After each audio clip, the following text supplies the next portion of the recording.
Liu Bei'nin 5 yol ve sanğunның ələm cəhətdəki tiziliş tərtibi qandaq? Yani cəngvazlıq cəhətdəki maharet tərtibi qandaq? Qıssa qılı bayan. 5-ci üründürdüğünü Huangzhong.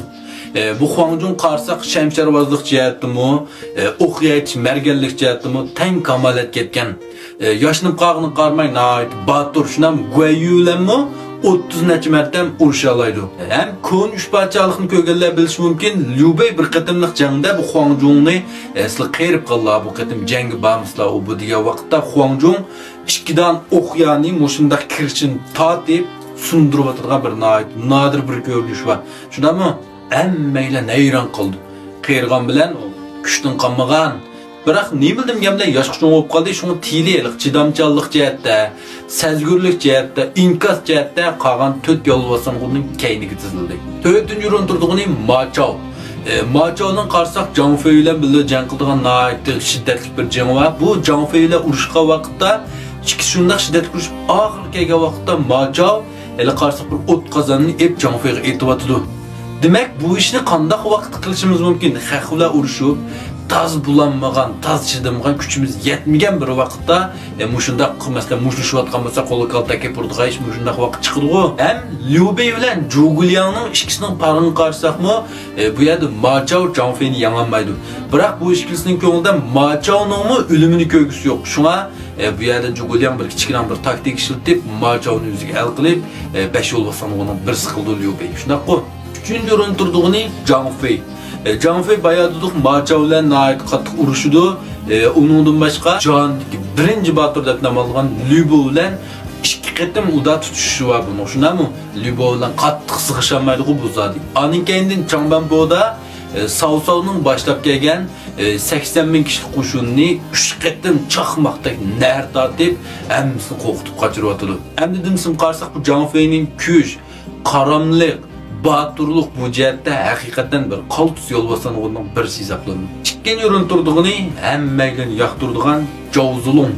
Zhao Zulong qarsaq martı nəhayət qaltis, intayın çəbdəs, çaqqan, zerek, əməliqi, səvircan qağalırdək micazbək işlik emas. Bu yeni Cao Cao'nun 80 bin kişilik qo'shiniga 7 qatim büsüb kirib, 7 qatim büsüb chiqib, aldığını qutquzib aldı.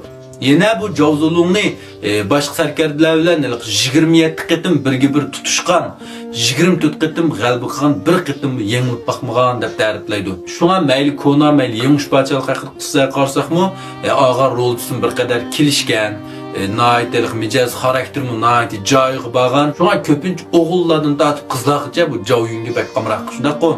5 yo'l va sanğunning birinchi o'rinturdig'ini jang ilohi deb nom olgan Guanyunchan, Guayu. Qarsak Guayu surat nəhayət tiz, chaqqan, intayın kuchlik, ham batur, shundami?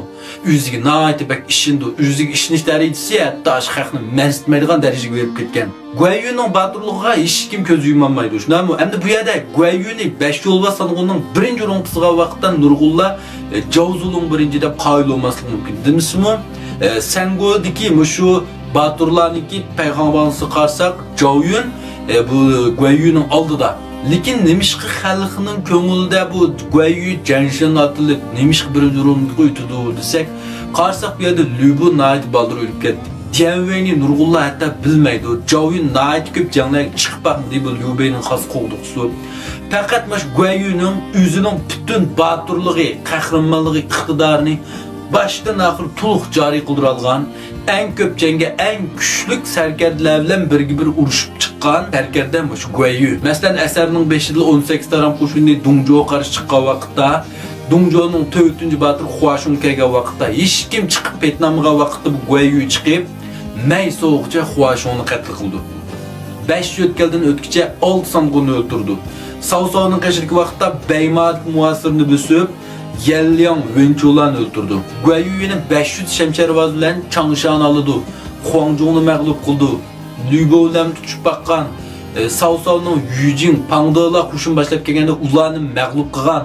Demak bu Guayuning qatnashgan janglari ko'rsatgan to'kbilari qolgan oldidagi 4 sanğunning yig'insidimi cho'ng.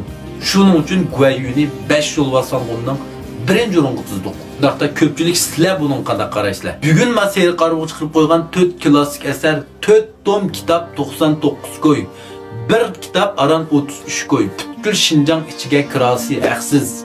Ya aldın qetim bu 4 klassik eserinin başka xil bənbənsin çıxağa vaxtdan nurg'ullar tushunmakdasiga bu degan. Mavu o'ttir maktab o'quvchilarının dərsdən sirtqi o'qishlig'i. Yani ma'nun ma'nisi sizlarning saviyatinglar bak yuqori olib ketmismi? Tushuna olasizlar. Hammasi hikoya tilda, amubab tilda yozilgan. Hikoya tilda iliqdek 4 xatlik murakkab narsa yo'q. Shunga bu kitobni qarasanglar, rasmini qarasanglar bir qadar tom hikoyalashtirgan kim mazmun olib ketdi emasmi? Shunga mana shu g'arb sayohat Şübhacılık haqida qissa suv bo'yida qizdira vaqt tushmash 4 qism kitobni bir saqlab qo'yay, ballarım bo'lsin o'qib qolay, ya fikrlarim o'qib qolay deb ep qo'yay deguchilar tizilib setibenglar. Buningmi soni cheklik, oldin qitim bu kitobda tugab bo'lgandan keyin kashf sülmanglar.